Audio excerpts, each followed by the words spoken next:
It's Dungeness crabbing season here in San Francisco, and with it, the kickoff to the uber popular crab feeds. All you can eat Crab-aganzas. This is a long-standing Northern California tradition, and if you love crabs, it's definitely worth it to do at least once. Who knows, you may even become one of those annual die-hard fans.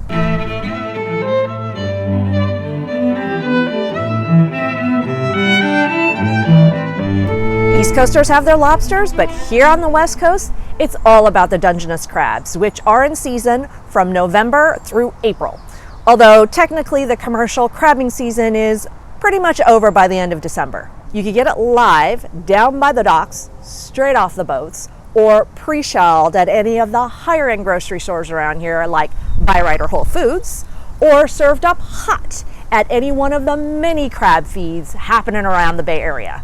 Likely the West Coast crab feeds had their origins in New England summer crab boils, where you boil up a huge pot of freshly caught crabs along with some corn, potatoes, season it with some Old Bay, and eat it straight off newsprint.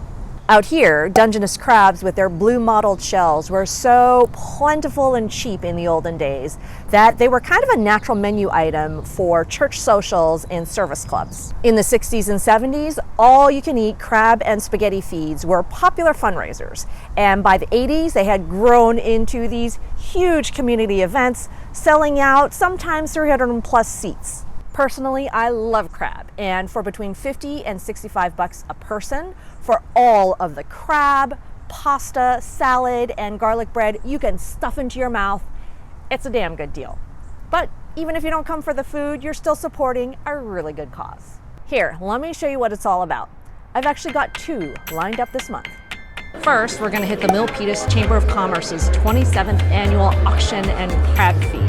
So these fundraisers are generally pretty basic, so you have to bring along your own equipment.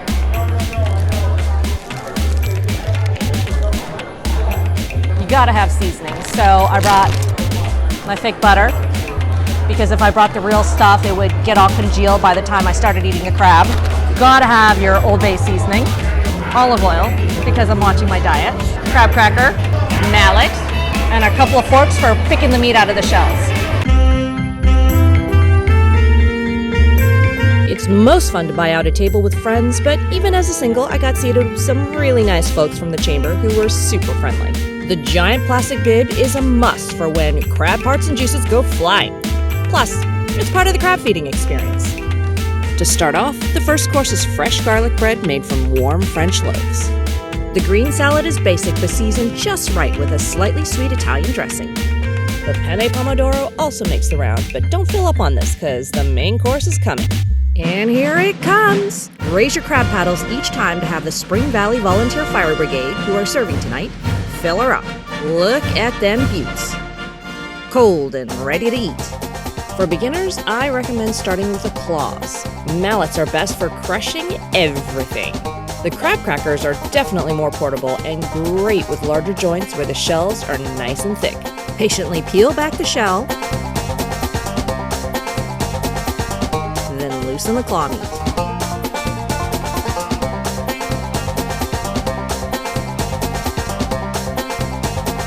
Personally, I like to crack them all first and build up a nice pile of meat that I can mainline later, all at once. Juicy, slightly sweet, and delicious. The giant body piece is exceptionally meaty but challenging to separate the cartilage walls. It takes patience and a fine touch, but when you're done, a little feast awaits. Try it with some Old Bay seasoning. So most of these fundraisers make the majority of their money off of silent auctions, and I'm not sure how common the practice is outside of the US, so I'll kind of explain how it works. So I've been given this number. This is my bid number, and it identifies who I am anonymously. Prize items for the silent auction are usually donated by private individuals, although in the case of the Chamber of Commerce, they're probably donated by commerce member businesses. So kind of go over and browse all of the auction baskets. There are a lot of really awesome and cool prizes over there, from actual items to trips to even gift certificates for certain services. When you decide to make a bid, write your number on a sheet in addition to your actual bid amount. The latest bid is that last number on the line. And so you're going to have to bid a price higher than what is on that last line.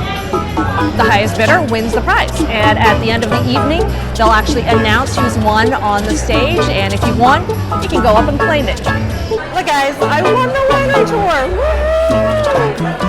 I believe they're doing a couple of raffles here tonight in addition to the silent auction. So there's a lot of chances to win prizes tonight. To kick it off, small prizes were given out to the fastest straw paddles. I didn't win. All right, so I bought one ticket for the raffle. It was $10, and the winner gets that big crab pot up on the stage, which has about $2,000 worth of gift certificates in it. Good luck to me. I try my ticket number on the combo lock and...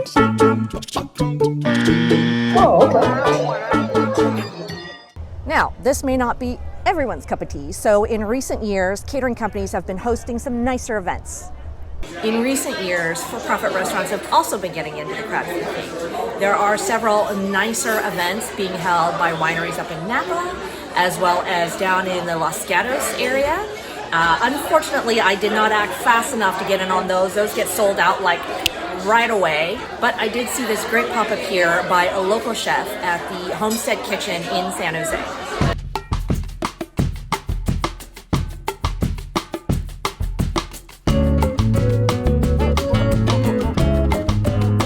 Got 2 tickets, 1 drink per ticket.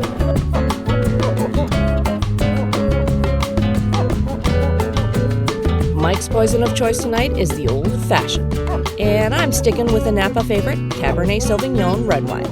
Cheers! Bunch of kind of cool games that you can play while you're waiting. I think I'm gonna play this one here. Oh, frock! It's essentially Crazy Eights, but with a second deck of crazy, frucked up rules. Last call. Join the club. Keep on trucking, baby. All right, I'll play this one here. 10-4, Bear Claw. You know, so the next thing is you only have to say, you only have to knock on the table, the club. I think you should just take a card because you just messed that up. Okay. Delilah. Here's a club. Well, you have to add it on. 4, Bear Claw.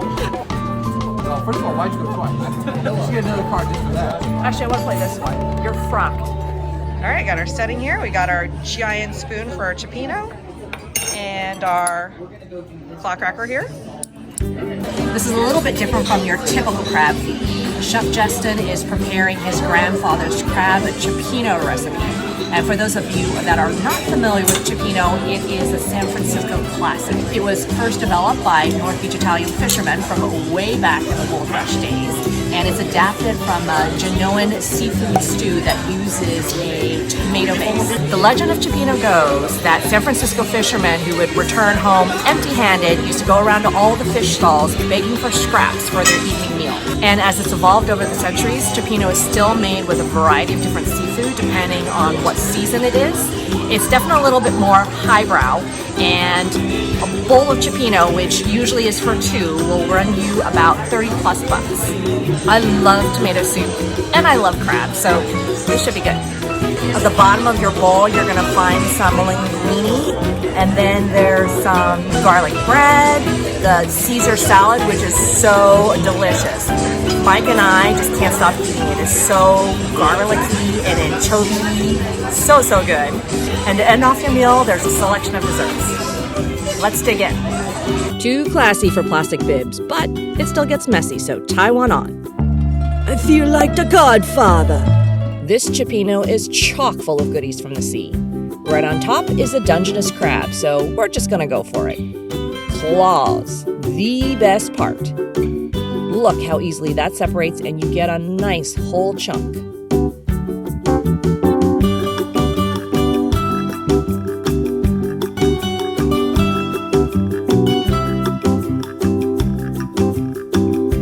Lots of tender meat in the large joints as well, so crack that open and suck it all out.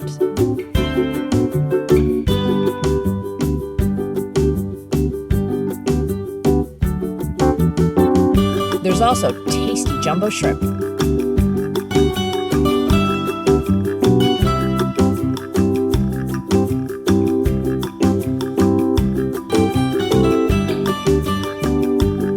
Fat, golden-colored mussels nestled in their shells.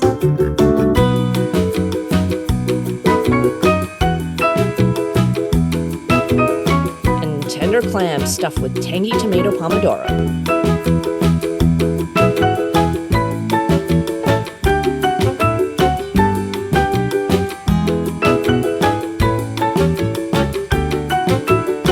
Make sure you lick it clean.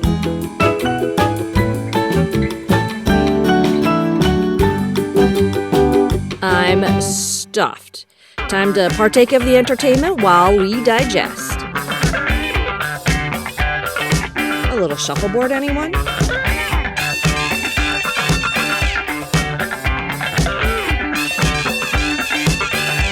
I'm pretty damn competitive, but Mike's aim is much better.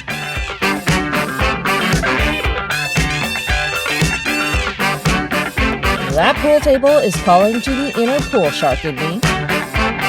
After some early success, it pretty much devolved into a never-ending game of pinball.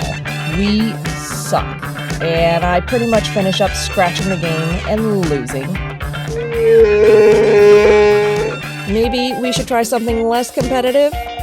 The band is awesome and has been playing old Italian classics all night long, and we ended off with a few swings around the floor. Dirty dancing style. If you want to try it out for yourself, crabbing season starts mid-November, with crab feeds starting in December and lasting through the end of March.